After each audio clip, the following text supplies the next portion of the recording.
genocide as a word is used in a broad sense by many, many people, but it has a more precise and narrower legal definition. And we can trace the attempts to define it for legal purposes to Raphael Lemkin, the Polish Jewish lawyer who wrote a book in 1944 with a chapter entitled Genocide. Dr. Lemkin, could you give us a little background on how you came to be interested in this genocide? I became interested in genocide because it happened so many times. It happened to the Armenians, and after the Armenians, Hitler took action. He proposed that the term genocide be developed and be recognized in international law as a crime, as a violation of international law, and something subject to prosecution. Lemkin launched the idea in 1944. He was then successful 2 years later in the aftermath of the Nuremberg trial, getting the United Nations General Assembly to adopt a resolution recognizing genocide as an international crime, as a crime under international law. The resolution called for the drafting of a convention on genocide, and so Lemkin also participated in that effort.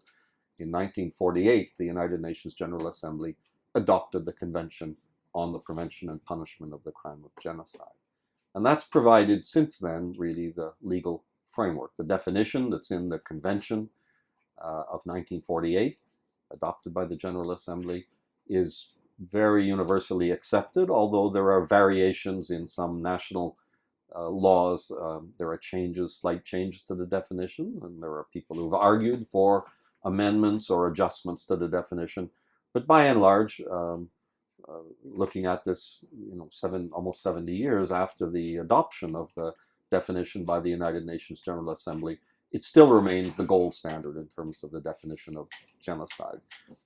In the 1990s, the late 1990s, and then in the 21st century, the legal concept of genocide started to become, it started being applied and invoked before international courts. This had not really happened before that. So we had this legal definition and this convention that dates from 1948.